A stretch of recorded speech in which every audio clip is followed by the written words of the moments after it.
And so let me begin. I think whenever I'm talking to a group about strategy versus tactics, I do have to talk about some premises. And the first premise that I would suggest to you is that most professionals today are addicted to doing. In fact, if we're not accomplishing doing, we don't think we're accomplishing. So if you're one of these people, which I am confident most of you are, you fire first. I'm not sure if you ever do aim, but you might. And getting ready is something most don't do. So you fire, your aiming is going to full speed ahead. And perhaps after the fact, you think, perhaps hindsight, oh, I could have done this differently. I could have done this better. And that's wonderful because I do believe in thinking after the fact. But the problem is, without any pre thinking, it really isn't that useful, very frankly, because then we seldom do make any changes that we should do. So, the second premise I have when I'm talking about strategy versus tactics is most professionals view thinking as tedious. In fact, some of you, when you even thought about this, that this is, oh my God, she's going to talk about thinking, you're like, oh, please. And you see it as a time waster. And how do I know that so many of you think this? Because I have heard numbers of people, professionals, leaders like yourself, say, who has the time to think? Hmm. Fascinating statement. I would say most of you waste at least 20 minutes a day. And if you just didn't waste 20 minutes, you could think. I know I make it sound simple, but you see, it is not that difficult to think. You have to train yourself a bit, but it's not that difficult. Premise three, you are now being asked to think differently. And for many professionals, that creates fear of failure. And I don't know if you know this, but what happens when you have fear of any kind is your prefrontal cortex, I'm pointing to it right now, that's why I have my finger there, stops functioning. Because we go into, when we are afraid, and there's many levels of fear. I mean, I understand that, and I'm not talking about the worst level of fear. But when we begin to be hesitant, when we begin to, that stops your thinking. It stops your prefrontal cortex is where you ask questions. And I'm suggesting that we either go into, not I'm suggesting, I mean, science proves it. It is our most deep-seated DNA response we have, and that is flight or fight. And we do it at all different levels of fear, I'm telling you. The extreme level of fear, obviously, is I'm going, I'm in grave danger. I either have to attack the other, whatever it is causing danger, or I have to run away. That's fight or flight. But we also do it when we are being asked, like today, to delve into things we're not comfortable with. Some of us just stop thinking. We do. It's very apparent. Some of us ask really off-putting questions so that you're not forced to do that. Some of us hold side conversations. There are lots of ways we avoid or flight. Then some of us become, well, not belligerent, but we will ask, really, why do you think we need to do this type of questions? And our tone may even change and become a bit condescending. We have done this so many times before, type of thing. So I'm asking you right now to do a couple of things. Don't worry about how well you think. Don't worry about is somebody else a better thinker. Just recognize you are a leader of this organization and you are being asked to focus on strategy. But in order to help you, I'm here to hopefully in a practical, common sense way, talk to you about strategy versus tactics.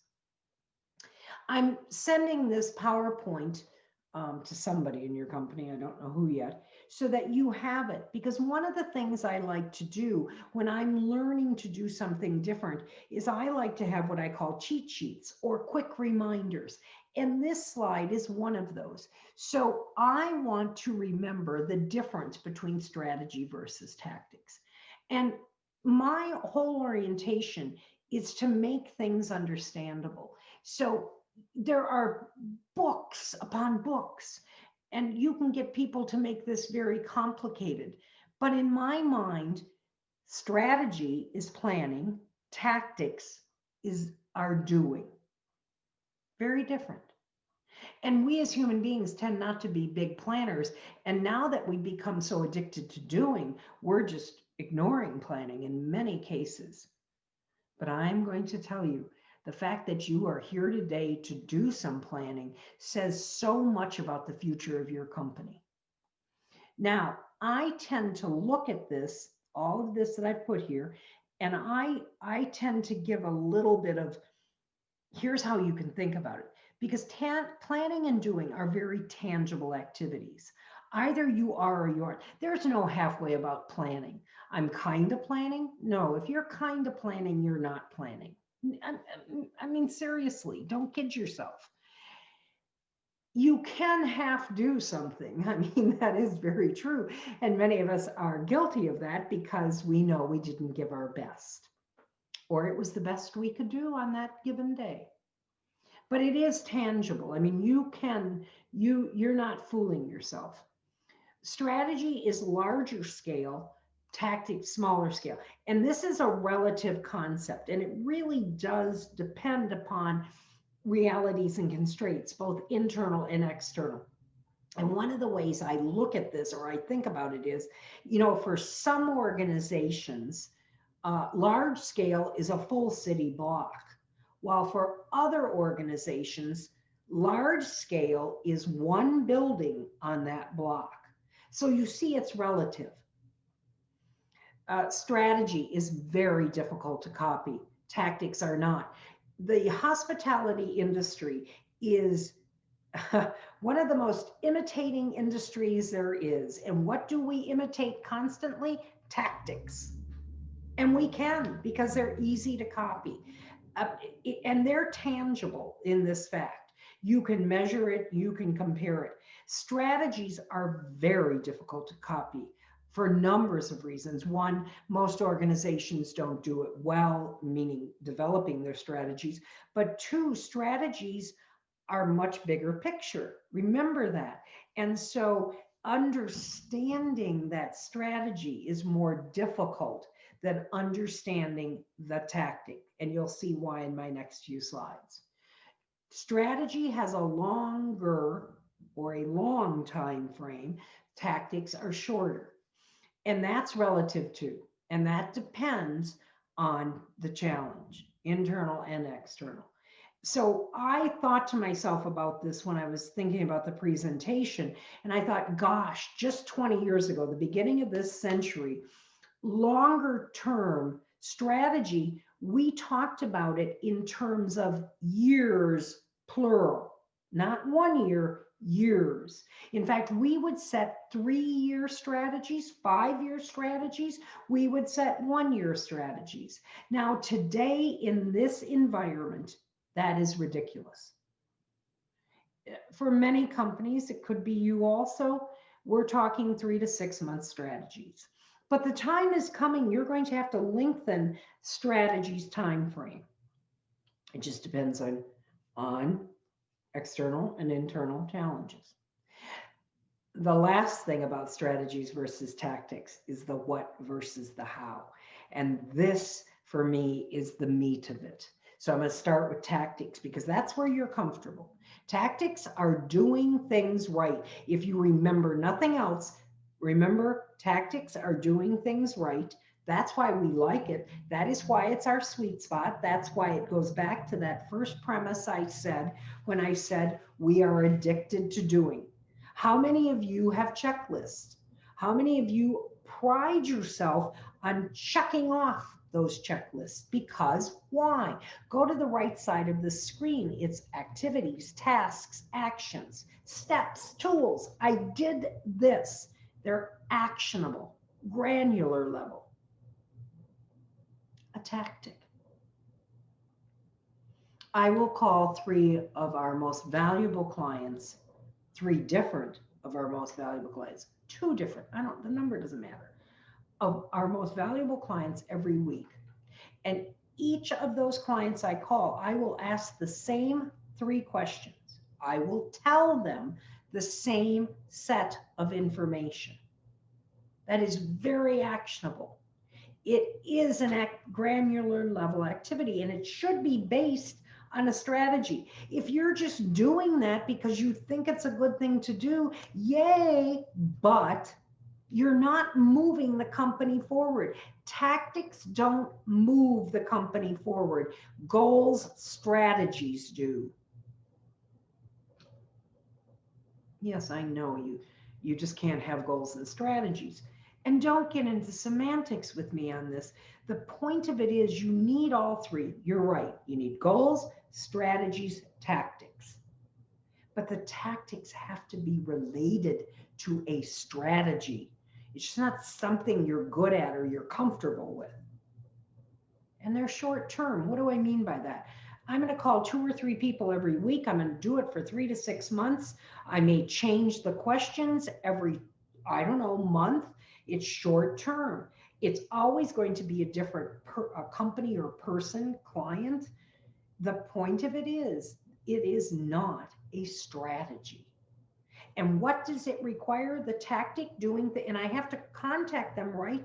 And so what it requires is effective communication, both verbal and written. Tactics depend upon communication, good, effective communication. The how part of the equation.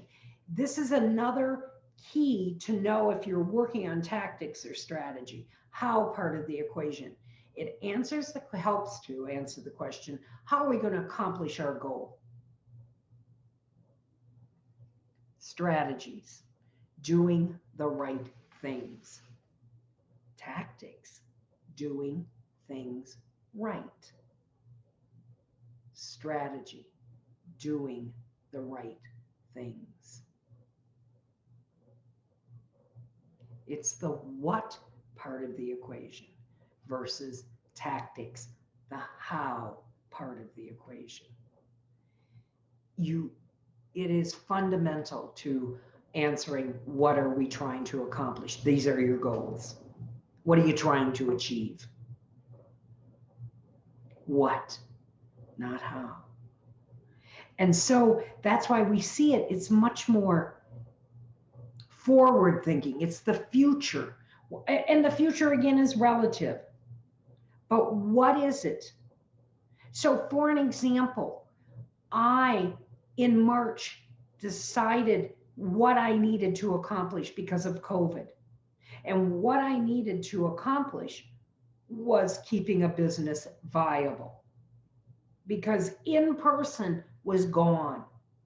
I needed a new strategy. And so I decided in order to keep my business going, I had to reinvent myself, my business. And what did I do to reinvent that? I have a number of tactics, including, can you believe it? I have a YouTube channel. That is a tactic. My YouTube channel, Genuine Ideas on Common Sense. It is not a strategy. The strategy is reinvention. Why? To keep my company viable. That is the goal. The strategy was to reinvent how I deliver. That tactic, one of them, is the YouTube channel. So when I think about strategies, they are a guide. They serve as a guide to then your set of actions, which are your tactics. Because your tactics are going to be undertaken by departments and by teams within those departments. anchors everything you do. As a leader of this company, you're going to be better able to explain to external and internal clients, employees, members, whatever word you want to use, you will be able to communicate better. Why? Because you're actively involved in setting strategies. And notice, tactics required effective, efficient communication. Strategies require research, thinking, analysis, and communication. And for some of you, this scares the bejesus out of you. And I am telling you, that's why you have to work together. And when you see someone really doing it well, later on ask them how they do that. But it isn't, see, it can't be, I don't know how many of you are there, but if 10 of you are there, if 8 of you are there, it can't be that 5 of you fully commit to strategy formulation and the other 3 of you kind of like, I don't know, plan your nails. I mean, I'm not trying to be weird here, but you all have to participate and using it in a common sense way. You have a goal, whatever your organization's goal is, then you need strategies. The what part of the equation, the longer range, you have their planning, they're the guide. What are you trying to accomplish? And then your tactics. How will you bring those strategies to life? So I've done here for you some different types of strategies so you can see there are, depending on what you're trying to address. But finally, my last slide, and this is not a test, but I wanted you to realize that today I believe you're going to be focusing on the left side of this slide, organizational strategies. There are just 3 points I'm putting here. And again, it is the strategy for the organization. I've given you an example. That's all it is. Improve retention of the top 100%, of the top 10% of company performers. That's the strategy. The goal, I mean, I'm not sure what the goal of this company is. I could make a guess on it, very frankly. But if you're having a retention strategy, it means that you are at the moment functioning at the top of your game and you want to continue your growth because you believe strongly that the top 10% is vital to continuing your growth. Okay? The tactic, one of them, to accomplish this is to offer best in market compensation plan with benefits. Now, if at some time during your conversation you get into an aspect of your organization, you might be moving into business unit strategy. So again, I've given you some guidelines. Don't get hung up on this slide. It's just designed to keep you in your lane because there are lanes. Because, so for an example, there are teams within each business unit, which could be called a department, but each department has teams, the area. And so each team will have even more closely refined strategies. Think of it as an inverted pyramid. The organizational strategy is broader. The business unit strategy is less broad because it's supporting the organizational strategy and so on. In closing,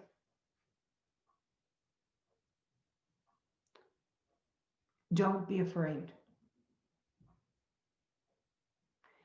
If you really want to be a leader, you have to be engaged in development of strategy. You've been brought together because you're seen as leaders, because your leader wants you to be a part of developing strategy going forward. In my mind, that says a great deal. I would use that thought to keep my fears at bay. because no one wants to look bad in front of their colleagues. Nobody does. But no one should look bad when you ask a question. I think we need to back up here because I'm not sure what you meant by that. There's nothing wrong with the statement by that, like that. I heard what she said on the video, but it didn't make sense to me. Did it make sense to you? You should have those kind of conversations. But remember, when you move into how you're going to do it, when you start detailing out those tactics, you've gone to the wrong level, because you're going to want to become comfortable. You're going to want to leave that strategy level and get to the doing. Just sit back, take a deep breath, refresh yourself, and start again. Thanks for having me today, and I wish you the very best. It says a great deal about your company that you're beginning to look ahead, because change is coming. When it's coming, we have roughly an idea, but it's going to be the companies that are prepared, that have done the thinking, the planning, have revised their strategies and their goals, that are really going to come out ahead in 2021. I wish you the very best. Thank you.